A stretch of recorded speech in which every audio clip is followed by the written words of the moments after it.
Hello everyone, welcome back to my YouTube channel. ये HP का Pavilion 15 gaming laptop है। आज मैं इसमें रैम अपग्रेड करने वाला हूं और साथ में मैं इसमें एसएसडी भी अपग्रेड करूंगा। सबसे पहले आप यहां पे देख सकते हैं, मैंने यहां पे लैपटॉप को ऑलरेडी यहां पे मैंने ओपन किया हुआ है और आपको यहां पे एक M2 का स्लॉट मिल जाता है और आपको यहां पे डबल रैम का स्लॉट मिल जाता है। मैंने यहाँ पे ऑलरेडी 8 GB की रैम इंस्टॉल्ड है और यहाँ पे मुझे एक एसएसडी अपग्रेड करनी है।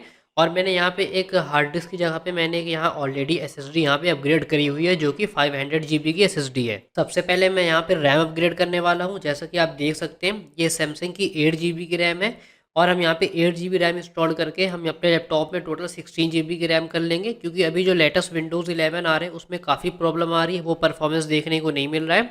तो एटलीस्ट हमें 16 GB की रैम चाहिए अगर हमें विंडोज़ 11 मतलब काफ़ी अच्छे से यूज़ करना है और परफॉर्मेंस चाहिए विंडोज़ 11 में, तो हमें उसके लिए अराउंड एटलीस्ट 16 GB रैम चाहिए। जैसा कि आप देख सकते हैं, ये 16 GB की रैम है। सबसे पहले मैं यहाँ पे लैपटॉप रैम को अपग्रेड कर लेता हूँ। ये मैंने यहाँ पे रैम को अपग्रेड कर लिया है। अब मैं यहाँ पे M2 की SATA SSD लगाने वाला हूँ। उससे पहले मैं आपको यहाँ पे एक चीज़ दिखा देता हूँ। जैसा कि आप देख सकते हैं, ये जो हमारी SSD का स्लॉट है, यहाँ पे आप देख सकते हैं ये डबल पिन वाली SSD है। उसके बाद मैं आपको यहाँ पे एक SSD दिखा देता हूँ पहले। जैसे कि आप देख सकते हैं, अभी जो हमारी लेटेस्ट मार्केट में एसएसडी चल रही है, M2 NVMe एसएसडी है। ये जो है NVMe है, इसमें आपको सिंगल डॉट देखने को मिल जाता है। बट ये जो लैपटॉप है, इस लैपटॉप में आपको डबल डॉट वाली एसएसडी चलेगी। जैसा कि मैं दिखा देता हूँ आपको, आप यहाँ पे देख सकते हैं। यहाँ पे जो इस लैपटॉप में ये एसएसडी चलेगी, यहाँ पे आपको डबल डॉट मिल जाता है। ये भी M2 ही है, बट ये डबल डॉट वाली SATA एसएसडी है। आप यहाँ पे इसको यूज़ कर सकते हैं, बट अब के टाइम पे ये मार्केट में मिलना बंद हो सकता है मार्केट में आपको सेकंड हैंड मिल जाए, बट इसका जो न्यू अमेज़ॉन पे या फिर फ्लिपकार्ट पे है, वो काफ़ी कॉस्टली है। तो अगर आपको ये एसएसडी नहीं मिल रही है, तो आप उसकी जगह पे यहाँ पे एसएसडी यूज़ कर सकते हैं। अगर आपको एसएसडी मिल गई है तो आप इसको भी यूज़ कर सकते हैं, क्योंकि ये काफ़ी बेटर ऑप्शन है। आपको अगर विंडो फास्ट बूट करना है या फिर फास्ट प्रोसेसिंग का काम करना है, तो आप इस M2 SATA वाली एसएसडी को यूज़ करके आप अपने सिस्टम का परफॉर्मेंस को इंक्रीज़ कर सकते हैं। जैसा कि आप देख सकते हैं, हम यहाँ पे अपनी एसएसडी को अपग्रेड करेंगे। आप यहाँ पे इसको ऐसे करके, और आपको यहाँ पे एक स्क्रू मिल जाता है। आप स्क्रू की हेल्प से यहाँ पे इसको आप ईज़िली यहाँ से टाइट कर सकते हैं। जैसा कि आप यहाँ पे देख सकते हैं, ये यहाँ पे हम स्क्रू लगाएंगे। हमने यहाँ पे एसएसडी को अपग्रेड कर लिया है। ये M2 SATA एसएसडी थी। और मैं आपको फिर से बता देता हूँ, ये जो आपकी जो सिंगल डॉट वाली एसएसडी है, ये एसएसडी इस लैपटॉप में सपोर्ट नहीं कर रही है। मैंने इसको ले आया था और मैं यहाँ पे सोच रहा था कि मैं यहाँ पे सैमसंग की एसएसडी लगा लूँगा, जो कि हमारी NVMe एसएसडी है। ये काफ़ी ज़्यादा फास्ट होती है। आप देख सकते हैं, ये सिंगल डॉट वाली एसएसडी है, यहाँ पे काफ़ी अच्छा काम करती। बट मैं इसको ले आया, बट यहाँ पे ये वर्क नहीं कर रही है। जैसे कि आप देख सकते हैं, ये सिंगल डॉट वाली है और ये यहाँ पे वर्क नहीं करेगी। तो इसके लिए यहाँ पे डबल डॉट एसएसडी चाहिए। आपको हो सकता है अमेजोन पे या फिर फ्लिपकार्ट पे मिल जाए। अगर आपके पास सेम लैपटॉप है तो आप डबल डॉट वाली एसएसडी ही परचेज करिएगा, सिंगल डॉट वाली एसएसडी को परचेज मत करिएगा, क्योंकि यहाँ पे ये एसएसडी सपोर्टेड नहीं है। उसके बाद में मैं आपको यहाँ पे एक चीज़ दिखाने वाला हूँ। यहाँ पे जैसा कि आप देख सकते हैं, ये हमारा कैडी है और मैंने यहाँ पे डीवीडी राइटर को यहाँ से अनप्लग कर दिया है। और जैसा कि आप देख सकते हैं, ये जो मेरी हार्ड ड्राइव है, ये हार्ड ड्राइव पहले मेरी यहाँ पे लगी हुई थी। तो मैंने यहाँ पे एक 500 GB की एसएसडी यहाँ पे अपग्रेड कर ली है हार्ड डिस्क की जगह पे। और मैं यहाँ पे कैडी की हेल्प से, मैं यहाँ पे इस डीवीडी राइटर वाले स्लॉट पे मैं इस कैडी की हेल्प से यहाँ पे इसको ऐसे हार्ड ड्राइव भी इंक्रीज़ कर सकता हूँ। अगर आप भी इंक्रीज़ करना चाह रहे हैं तो आप सिंपली, आपको ये अमेज़ॉन या फ्लिपकार्ट पे 150 या 200 तक की मिल जाएगी देखने को।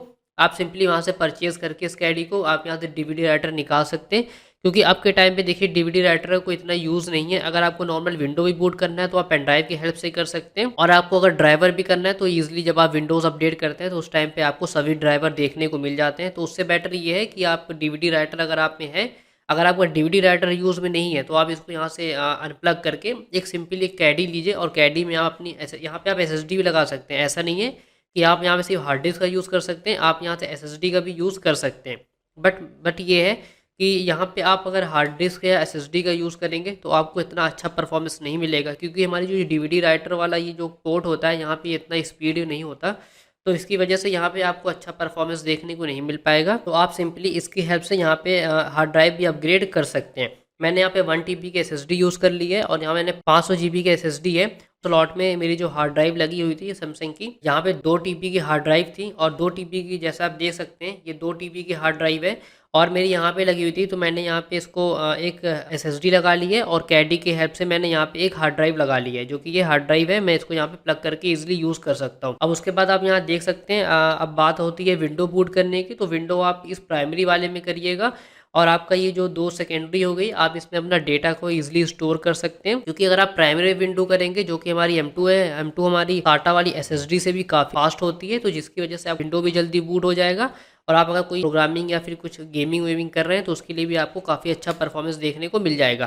तो आप अपनी एसएसडी को यहाँ पे प्राइमरी रखिए और इसको भी आप सेकेंडरी रख सकते हैं, और यहाँ पे आप अपना डेटा को ईजिली स्टोर कर सकते हैं हार्ड ड्राइव में। तो आपको इसको लगाना भी बहुत सिंपल है। सिंपली आप यहाँ पे देख सकते हैं, आपको कुछ नहीं करना, बस सिंपली आप इसको यहाँ से करके करेंगे तो आपका ये एसएसडी यहाँ पे लग जाएगा। आपको सिंपली यहाँ से पुश करना है और आप यहाँ देख सकते हैं ये आपका ये जो कैडी है, यहाँ पे कैडी इजीली इंस्टॉल्ड हो जाएगा। उसके बाद में हम बात करते हैं इस फ्रंट वाले डीवीडी राइटर की। तो आपको उसकी टेंशन की ज़रूरत नहीं है, ये भी ईजिली यहाँ पे आपका ये फ्रंट में प्लग हो जाएगा। जब आपने लैपटॉप को पूरा कवर कर लीजिएगा तो आप इसको बाद में लगा लीजिएगा, अदरवाइज़ फिर आपका यहाँ पे ब्लैंक ब्लैंक दिखेगा, जो कि यहाँ पे आपको काफ़ी ख़राब लगेगा। तो आप इसकी हेल्प से यहाँ पे फ्रंट में करके आप इसको ईजिली इंस्टॉल्ड कर सकते हैं, जिसकी वजह से आपका लुक ख़राब नहीं होगा सिस्टम का।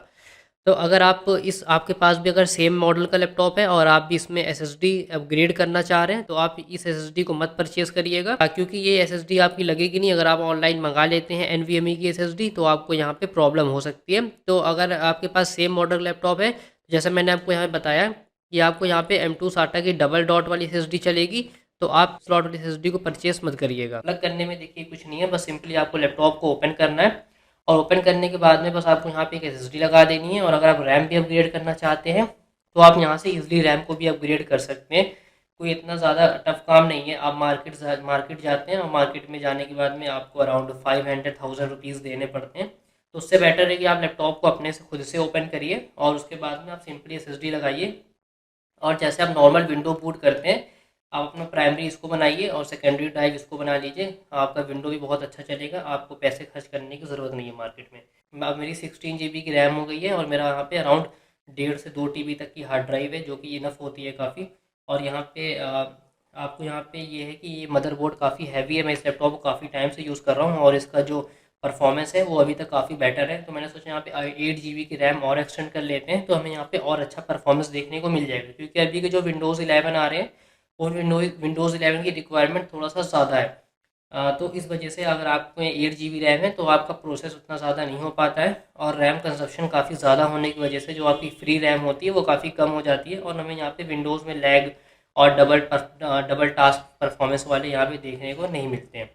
बस आज की वीडियो में मुझे आप लोगों को इतना ही शेयर करना था कि अगर आपके पास सेम मॉडल का HP पेविलियन 15 का गेमिंग लैपटॉप है, सेम मॉडल है, तो आप इस सिंगल वाले को मत लीजिएगा। आप यहाँ डबल वाले को परचेज करके इजीली यहाँ पे अपने सिस्टम लैपटॉप को इजीली यहाँ पे यूज़ कर सकते हैं। तो बस आज की वीडियो में इतना ही। अगर आपको मेरी वीडियो पसंद आई हो तो प्लीज़ चैनल को लाइक और सब्सक्राइब करना मत भूलिएगा, क्योंकि ऐसी और भी वीडियोज़ मेरे चैनल में आती रहती हैं।